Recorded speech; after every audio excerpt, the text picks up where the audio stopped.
1975-এ সমস্ত গণমাধ্যমের কণ্ঠস্বরকে হত্যা করা হয়েছিল।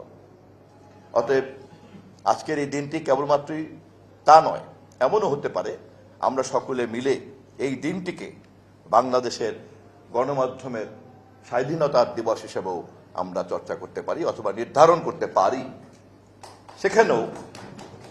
সেখানেও কিন্তু দেখা যাবে যে 16ই জুন যারা কৃষ্ণ দিবস তৈরি করেছিল, বিপরীতে 16ই জুনকেই আমরা দাঁড় করতে পারি গণমাধ্যমের স্বাধীনতার প্রাতিষ্ঠানিক কাঠামোর দিন।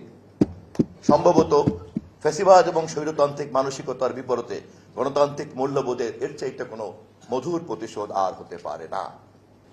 আমি খুবই আশাবাদী এবারে আপনাদের এই বক্তব্য, যা আমি একটু আগে বললাম, আপনারা যে কনক্লুশন করেছেন এবং ইতিমধ্যে অন্য যার যার সঙ্গে আমি কথা বলেছি তাদেরও যে লক্ষ্য এবং কনক্লুশন, আমি তার মধ্যে তেমন কোনো পার্থক্য খুঁজে পাইনি। বাংলাদেশের 13টি নির্বাচনের মধ্যে সবচেয়ে গ্রহণযোগ্য নির্বাচনের মধ্য দিয়ে গঠিত সরকারের তথ্যমন্ত্রী হিসাবে এটা আমার জন্য একটা সৌভাগ্য যে গণমাধ্যম সংশ্লিষ্ট সকল অংশীদারদের একটি কমন লক্ষ্য আমি আলাদা আলাদাভাবে আমার কাছে জমা করতে পেরেছি এবং অবশ্যই আমি বিশ্বাস করি যে প্রত্যেকেই তার উচ্চারিত এই বক্তব্যকে তারা মেন করেন, কেউ এটা ধূর্ততার সঙ্গে বলেননি।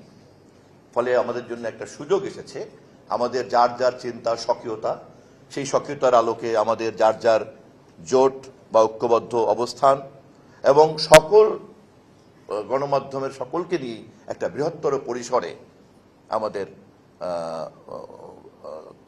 কি বলা যেতে পারে একটা ফেডারেল কালচার চিন্তার দিক থেকে বৈচিত্র্যের যে একটা সম্মিলিত অবস্থান, আমরা যদি সেটাকে একবার দাঁড় করিয়ে ফেলতে পারি এবং সেখানে যদি আমরা সবাই ঐক্যবদ্ধভাবে একটা কমিশন যার একটা কোয়ার্সি জুডিশিয়াল অথরিটি থাকবে এবং এরকম একটা অভিভাবকত্বের জায়গায় যদি একবার আমরা দাঁড় করিয়ে ফেলতে পারি, তাহলেই কিন্তু উন্নত দেশগুলিতে যেমন করে এই ধরনের কর্তৃত্ব গ্রহণযোগ্য, জনগণের কাছে গ্রহণযোগ্য, পেশাজীবীদের কাছে গ্রহণযোগ্য হয়ে দাঁড়ায় এবং সকল সমস্যার সমাধানের একটা আশ্রয়স্থল হিসেবে কাজ করে, তা আমরা করতে পারবো।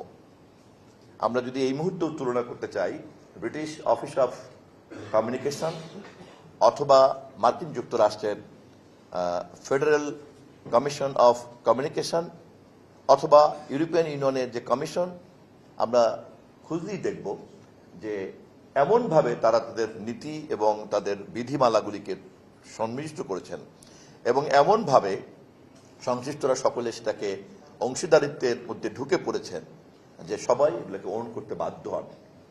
ফলে একদিকে যেমন স্বাধীনতা নিশ্চিত হচ্ছে, আর একদিকে স্বাধীনতাকে নৈরাজ্যের হাত থেকে রক্ষা করার জন্য দায়িত্বশীলতার সীমারেখাও কিন্তু নিশ্চিত হচ্ছে।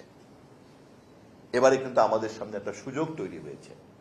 আমি আপনাদের কাছে আহ্বান জানাবো যে আপনারা আপনাদের এই বক্তব্যের আলোকে পরবর্তী করণীয়গুলিও ধারাবাহিকভাবে এগিয়ে নিয়ে যাবেন এবং আমাকে আপনাদের সহযোগী করবেন, আমিও আপনাদের সহযোগিতা গ্রহণ করব।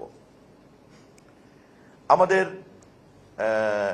আরেকটি বিষয় আমি বিনয়ের সঙ্গে বলে রাখতে চাই, সেটি হচ্ছে যে যখনই আমরা ভিন্নমত চর্চার মধ্যে থাকি তখন আমাদের সচেতন অথবা অবচেতনভাবেই আমাদের মধ্যে একটা প্রতিক্রিয়ার মনোজগৎ কাজ করে।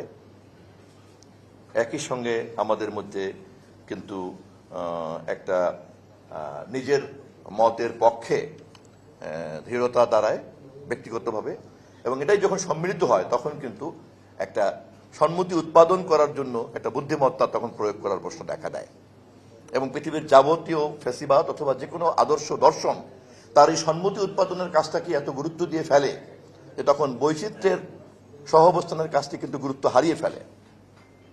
অবশ্যই আমাদের প্রত্যেকের চিন্তা আছে, আমাদের প্রত্যেকের আদর্শ আছে এবং এমনকি ব্যক্তিগতভাবেও বায়োলজিক্যালি আমরা সবাই আলাদা এবং যে কারণে এই বায়োমেট্রিক্স পৃথিবীতে এখন একটা সবচেয়ে গ্রহণযোগ্য মাধ্যম, বিকজ প্রত্যেকটা মানুষ ইউনিক। কিন্তু একই সঙ্গে আমাদেরকে এই কাজটি করতেই হবে যে শুধুমাত্র প্রতিক্রিয়ার মনোজগতের মধ্যে না থেকে যে কোনো ধরনের ভিন্ন মতকে ইনক্লুসিভ কাঠামোর মধ্যে নিয়ে এবং দুই ভিন্ন মত অথবা একাধিক ভিন্ন মতের পারস্পরিক তর্ক বিতর্কের প্রতিযোগিতাকে প্রগতির উপাদানে আমরা কিভাবে একটা অনুষঙ্গ হিসাবে দাঁড় করতে পারি।